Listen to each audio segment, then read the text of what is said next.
إبراهيم بن آذر بن ناحور بن سرور بن رعوب بن فائد بن عابر بن أرفقشاد بن سام بن نوح بن لامك بن متوشال بن إدريس بن يرد بن ملهلئيل بن قينان بن عانوش بن شيشب بن آدم عليه الصلاة والسلام. ہاں یہ وہ ہے جو آج امت کے گھروں سے نکل گیا. یہ وہ ہے جو دنیا سے جاتے ہوئے بھی امت کو یاد کر رہا تھا. ہر کوئی اپنے بچوں کو یاد کرتا. میرے باپ ہارٹ اٹیک میں اچانک گئے. بیٹیاں دور تھی، ایک لاہور میں تھی، ایک فیصل آباد میں تھی. وہ کہیں او میری دھیاں مینو ملاؤ، وہ میری دھیاں مینو ملاؤ، وہ میری بیٹیاں مجھے ملاؤ. اور اس وقت نہ کوئی ٹیلی فون تھے ایسے، نہ کوئی ایسے وہ آپس میں کوئی رابطے تھے، تو وہ نہیں پہنچ سکی. میرا باپ یہی حسرت لے کے مر گیا کہ میں نے اپنی بیٹیوں کو نہیں دیکھا. یہ میرے نبی آج 12 ربیع الاول ہے اور 7 جون ہے، 633 عیسوی ہے اور 11 ہجری ہے اور پیر کا دن ہے اور 10 سے 12 کے درمیان کا ٹائم ہے. اور اشارہ ہو چکا ہے کہ آج محبوب کی ملاقات ہے. آپ اپنے ساری بیگمات کو بلایا اور ان کو رخصت کیا، پھر بیٹے کو بلایا، ملاقات کی رخصت کیا، پھر علی کو بلایا اور گود میں سر رکھا، کمر پہ ہاتھ پھیرا، کچھ دعا دی، پھر رخصت کیا. پھر سب سے آخر میں حسنین کو بلایا، حسن کو ادھر لیا، حسین کو ادھر لیا. دونوں کے سر چومے اور ساتھ ہی آنسو جاری ہو گئے. بیویوں کو رخصت کر کے نہیں روئے، بچی کو رخصت کر کے نہیں روئے، داماد کو رخصت کر کے نہیں روئے. جب بچوں کو سینے سے لگایا تو آنکھوں میں آنسو کہ آپ دیکھ رہے تھے کہ ایک کو زہر میں مار دیا جائے گا اور ایک کا سر کاٹ کے نیزے پہ چڑھا دیا جائے گا. ابن زیاد کے سامنے حسین کا کٹا ہوا سر آیا، اس نے منہ پہ چھڑی ماری اور کہنے لگا میں نے ایسا حسن آج تک نہیں دیکھا، مرنے کے بعد بھی ایسا روشن چہرہ میں نے نہیں دیکھا. پھر چھڑی ماری تو انس رضی اللہ تعالیٰ عنہ کھڑے ہو گئے، کہنے کے بدبخت یہ چھڑی ان ہونٹوں سے ہٹا، میں نے ان ہونٹوں پہ نبی کے ہونٹوں کو لگتے دیکھا، ان ہونٹوں کو میرے نبی نے چوما ہوا ہے. یہ سب کچھ آپ کی نظر کے سامنے آ رہا ہے. دعا نہیں کی، دعا نہیں کی. یہ خبر پہلے نہیں دیکھ رہا ہوں، ایک کتا ہے کالا چنڈا میری اولاد کا خون پی رہا ہے. جب کربلا میں لشکر آمنے سامنے ہوئے اور شمر پہ امام علی مقام کی نظر پڑی تو اللہ اکبر صدق اللہ ورسول، سچ کہا اللہ اس کے رسول. تو ساتھیوں نے عرض کی کیا سچ کہا؟ فرمایا وہ دیکھو سامنے جو کھڑا ہوا ہے شمر، اس کو برس کی بیماری ہوئی تو رنگ کالا تھا تو سفید داغ لگ گئے. تو آپ نے کہا میرے حبیب نے کہا تھا ایک کالا سفید کتا میری اولاد کا خون پیے گا. وہ کھڑا ہوا ہے، ہاتھوں نہیں اٹھائے کہ اللہ یہ نہ ہو، میرا بچہ سزا نہ ہو، میرا بچہ زہر میں نہ تڑپے، زہر کا تڑپنا.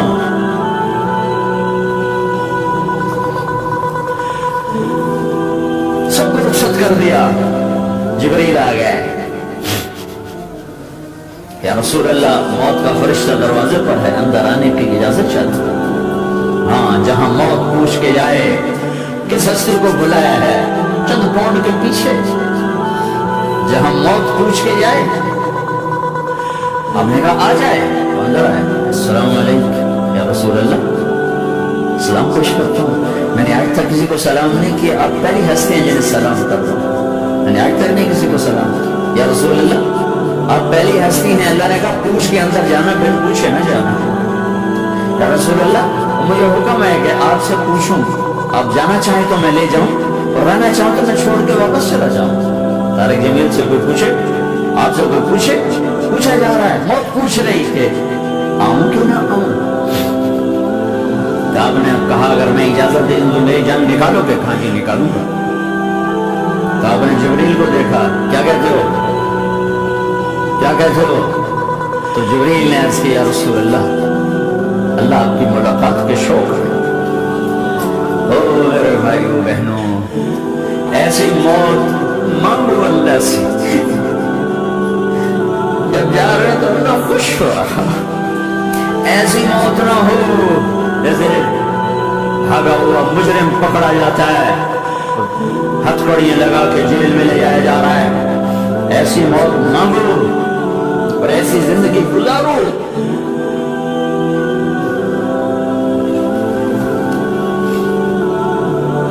تمہارے لیے رحمت، اللہ خوش ہو رہا۔ اور جب سعد بن معاذ کا انتقال ہوا تو آپ نے فرمایا، میرے نبی نے فرمایا، سعد بن معاذ بڑے صحابہ میں، میرے نبی نے فرمایا کہ آج اللہ کا عرش خوشی سے جھوم اٹھا ہے، کیونکہ وہاں تو جا رہے ہیں، یہاں سے نکلنا ہے، وہاں تو پہنچنا ہے، وہاں تو خوشی ہے، یہاں غم ہے۔ ہم نے کہا میرے نبی نے فرمایا کہ آج میرے اللہ کا عرش سعد کے پہنچنے پر خوشی میں جھوم اٹھا ہے۔ ایسی موت مانگو کہ اللہ کا عرش بھی خوشی سے جھومے، اللہ بھی خوش۔ کیا کر رہے ہیں، کدھر جا رہے ہیں؟ اس دھوکے کے گھر، اس مچھر کے پر، اس مکڑی کے جالے، اس دکھوں کے گھر، اس غموں کی دنیا میں کیا ڈھونڈتے ہو؟ جاؤ اللہ کو ڈھونڈو، جاؤ اس کے حبیب کو ڈھونڈو، جاؤ مزے کی زندگی یہاں گزارو، مزے کی نیند قبر میں پوری کرو، اور جنت میں ہمیشہ کی راحتوں کے مالک بن جاؤ۔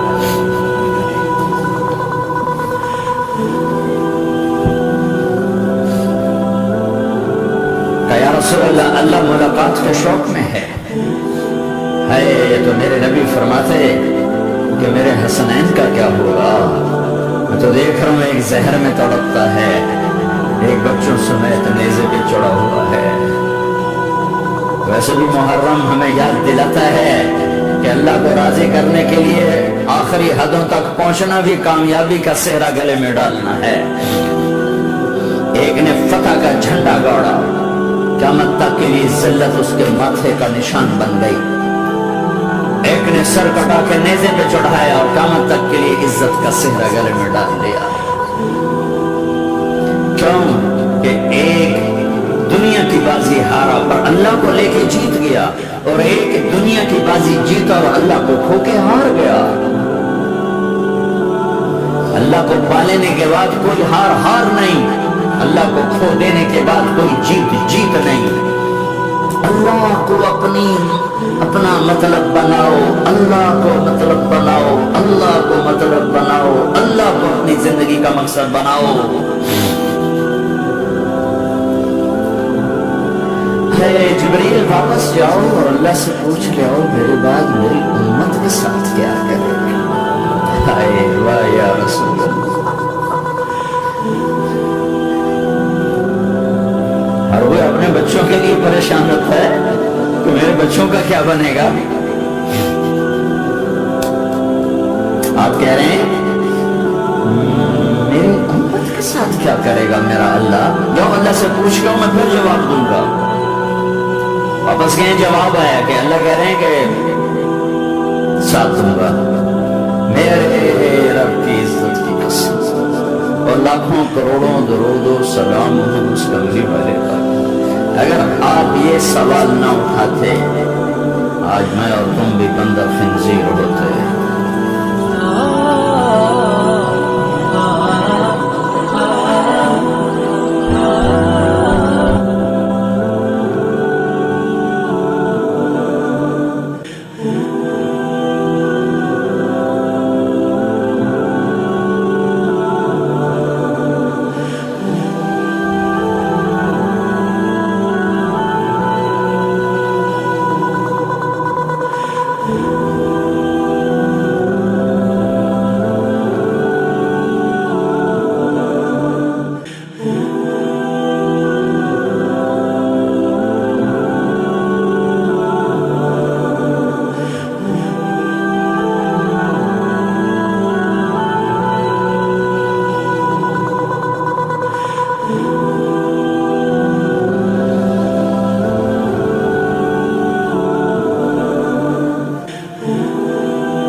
کمایا